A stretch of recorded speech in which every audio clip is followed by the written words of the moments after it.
We, the people of the United States, in order to form a more perfect union, establish justice, ensure domestic tranquility, provide for the common defense, promote the general welfare, and secure the blessings of liberty to ourselves and our posterity, do ordain and establish this Constitution for the United States of America. In 1787, when the framers of our Constitution began with "We the people of the United States," in order to form a more perfect union, their intention was for citizens to engage with the Constitution as a living document, one that could be amended to reflect the intelligence, justice, and circumstances of each generation to follow. The framers counted on and expected every citizen to participate in the politics of government, continuing their work towards becoming a more just and perfect union. Even though at that time, the only citizens whose voices were to be heard were those of white male landowners. Throughout history, changes have been made at times of intense social pressure and shifting attitudes. Advancing the promise of a living constitution, the Founding Fathers came to the realization that slavery was both divisive and immoral, and amended the Constitution to abolish slavery. The women's right to vote came about through social consciousness and persistent pressure over a 70-year period, making it clear to the President and Congress what had been intolerable for women. In each case, it was the recognition of injustice and strong public pressure that the Constitution was able to be set into place, the 13th and 19th Amendment, furthering the framers' promise of a living Constitution, addressing oppression, and furthering the work of forming a more perfect union. Where have we come from in our history? And more importantly, where are we going? Will the lure of power and influence blind us to our own detriment? What are the mistakes we've made in the past? And if we choose to continue as a democracy, how do we make certain that we do not recreate these same mistakes for ourselves again? In order to learn from one of our country's biggest mistakes, the internment of Japanese American families held against their will in American concentration camps during World War II, we have to understand the conditions which made it politically feasible and publicly acceptable to deprive American citizens of their constitutional rights. In 1980, a federal commission was created by Congress to study the causes that brought about the internment of nearly 120,000 members of Japanese American families. After 3 years of hearings, in 1983, the Commission on Wartime Relocation and Internment of Civilians published their findings in a report called Personal Justice Denied, citing the 3 main causes of the internment. The first cause was racism. Japanese immigrants began arriving in the United States during the 1880s, replacing Chinese laborers who were no longer welcome. Although the Chinese composed an insignificant number of the nation's population, Congress passed the Chinese Exclusion Act in order to appease worker demands and satisfy prevalent concerns about maintaining white racial purity. The Chinese Exclusion Act of 1882 was the first significant law restricting immigration into the United States. Because the Chinese had been targets of racism, and the new Japanese immigrants had physical characteristics similar to the Chinese, the Japanese people were ostracized, labeled as different, untrustworthy, and treated as less than human. Anti-Japanese agitation also fed on racial stereotypes and the fear of so-called yellow peril. The Asian population seemed to be growing faster than the white population, even though the ethnic Japanese never exceeded 3% of everyone living in California. There was a commonly accepted bogus theory that Japanese could not or would not assimilate into American culture, and those who spoke English poorly or with a heavy accent were particularly ostracized. As with the Jewish people in Nazi Germany, having been blamed for many of Germany's economic troubles, Japanese Americans were a convenient scapegoat of demagogues eager to place blame for any number of political and economic issues. Because the principal occupation of Japanese immigrants was in agriculture, they received significant hostility from white farmers, who perceived them as an economic threat. Yet after years of living productive lives in the United States, in the eyes of the U.S. government, the Japanese were here strictly as laborers, never to be given the right to own land, and never permitted a path to citizenship. That was then. This is now. Where is racism today?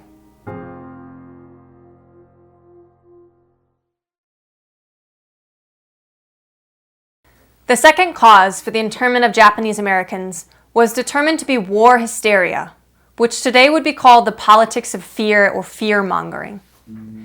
After the bombing of Pearl Harbor, there was a widespread belief, contrary to all evidence, that the attack had been aided by the sabotage and espionage of ethnic Japanese living in Hawaii.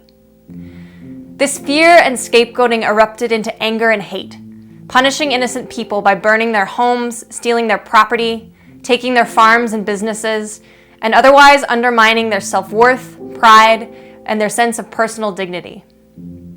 From politicians to journalists, in movies and books, in schools, universities, and national organizations, each incited fear through socially accepted derogatory propaganda.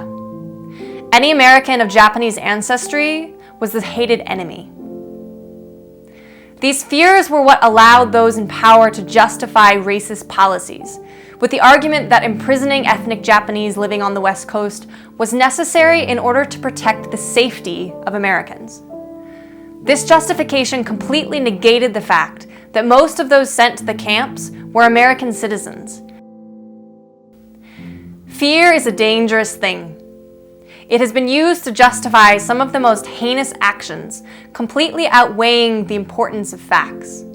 In America today, you can shoot and kill another person and walk away without punishment if you can prove that you were afraid and acting out of self-defense, regardless of whether your fear was justified. But we rarely stop to wonder where fear comes from. Some have said it originates from memories of prehistoric survival clashes that remain hidden in our limbic brain, suggesting it's a subconscious mechanism that sees the other as a threat. Is it rational? Or is fear irrational, stemming from thoughts or feelings based on repeated exposure to messages from the media, from institutional practices, cultural ideology, or from family bias passed down from one generation to the next? That was then. This is now. Where is the politics of fear today?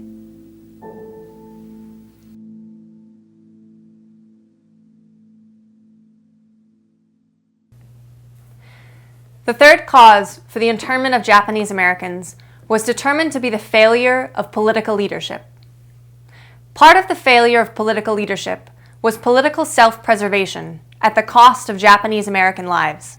No politician wanted to be blamed for further attacks on American soil for failing to take action, so even those who felt differently about what was being decided failed to speak out. Decisions based on keeping one's job overrode the actual search for truth. Some agencies in the federal government were for the incarceration, while others were against it.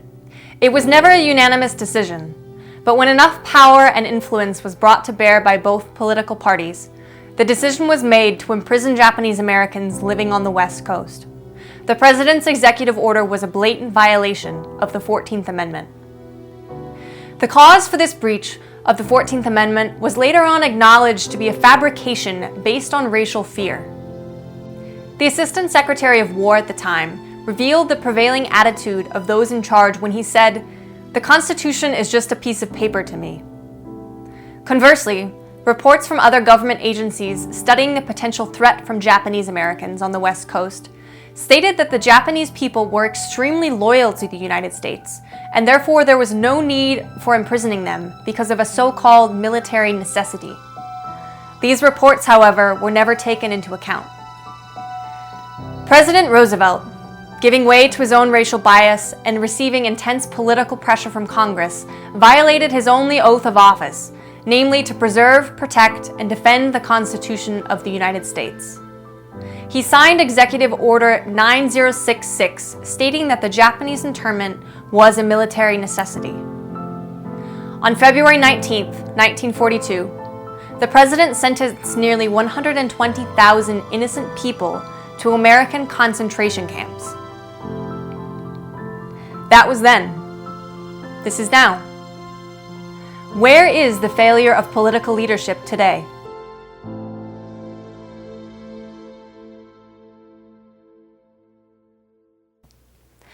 Powerful, ambitious men, blind to their own prejudice, helped to spread this race-based sense of fear, and were major contributors to the failure of political leadership.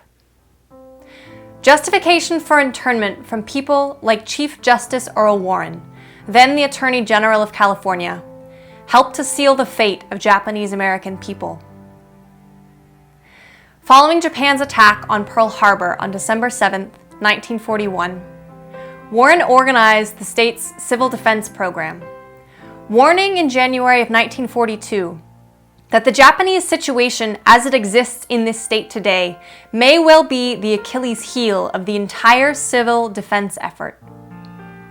Warren was a vocal proponent of forcibly removing all Japanese Americans from the West Coast. It was only years later, after retiring as Chief Justice of the Supreme Court, that Warren wrote in his memoirs, "I deeply regretted the removal order and my own testimony advocating it, because it was not in keeping with our American concept of freedom and the rights of citizens. Whenever I thought of the innocent little children who were torn from home, school, friends, and congenial surroundings, I was conscience-stricken. It was wrong to react so impulsively, without positive evidence of disloyalty."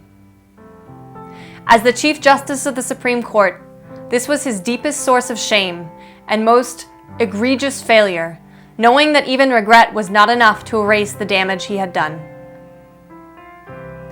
Another example of men who wielded their power and prejudice to further the effect of racist fear came from the unlikely pen of Theodore Seuss Geisel, better known as Dr. Seuss.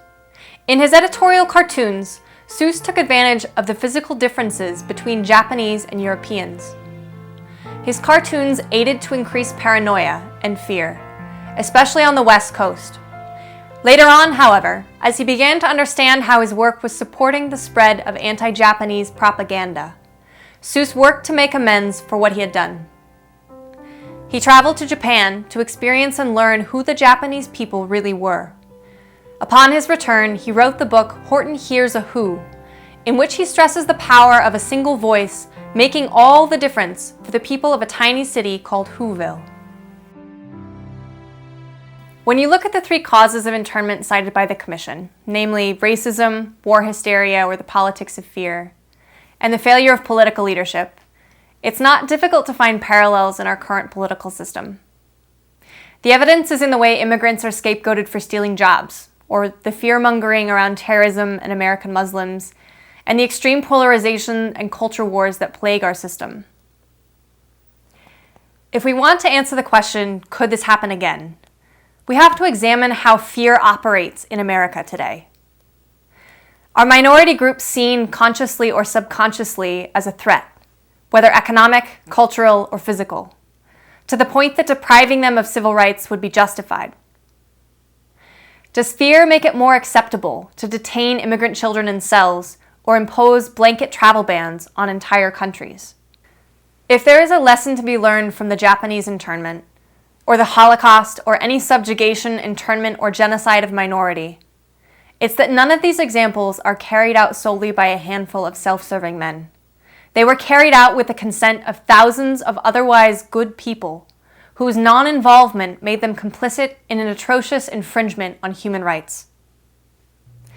In order to convince good people to deprive others of their rights, you have to make good people think it's for their own protection, that their fear is rational and thus their actions are justified. If we begin with this belief that all evil is done by people who believe they are doing good, at some point we have to look in the mirror and ask what our own role is in the perpetuation of racism and injustice in the United States. In January of 1838, President Abraham Lincoln gave a speech to a group of young men at the Lyceum in Springfield, Illinois, on the perpetuation of our institutions. He said, in essence, the end of our republic would never come from a foreign attack. All the armies of Europe, Asia, and Africa combined could not, by force, take us. If it ever reaches us, it will spring up from amongst us. It cannot come from abroad. If destruction be our lot, we must ourselves be its author and its finisher. As a nation of free people, we must either live through all time or die by suicide. Both politically and socially, we will always be at a crossroads, a decision place where political challenges and personal involvement in our country will test us. Threatening conditions of racism, the politics of fear, and the failure of political leadership, along with a flagrant appetite for power and influence, will always be at hand and will either make us a nation of grateful immigrant descendants or break us as a failed democratic experiment. Our first president, George Washington, expressed genuine concern that the alternate domination of one political party over another, allowing one party to enjoy temporary power over the government, would be used to obtain revenge on the other. Washington understood that if a wise people did not do their duty to discourage and restrain the overzealous development of political parties, it would be the end of America and the Constitution. For Washington, as Constitutional Convention President and later President of the United States, his most important role was to create an atmosphere that would allow convention members, framers of our Constitution, to reach the difficult compromises necessary to create a bold new government. Awareness, social consciousness, responsibility, and most importantly, involvement is what the framers of the Constitution called for when they gave us "We the People." The challenge, responsibility, and privilege to use our commitment and creativity to continue the work of forming a more perfect union. This begins with each of us using our voice to vote in our elections and actively involving ourselves in the legislative process. It begins with looking inward to explore the ways we unconsciously perpetuate and participate in various kinds of racism and injustice. And it begins with recognizing that unlearning deeply rooted associations and stereotypes is an ongoing process of reprogramming our brains to be less afraid, more like an ongoing process of brushing our teeth rather than pulling out a tooth and thinking the work is done. The notion of being a responsible citizen doesn't just begin and end at the ballot box. Responsible citizenry includes how we work for justice in our personal lives, at the office, in our schools, in our children's schools, and in our local communities. Our choice and our challenge today is to further the Constitution's promise by engaging our talents, our hard work, our creativity, and our imaginations, whatever it takes, to reinvent ourselves and our country. This isn't the time for business as usual. This is the time for each of us to involve ourselves, standing up for what we believe in, working diligently and purposefully to make it happen. Our families are counting on it. Our neighbors are counting on it. And our country is counting on it.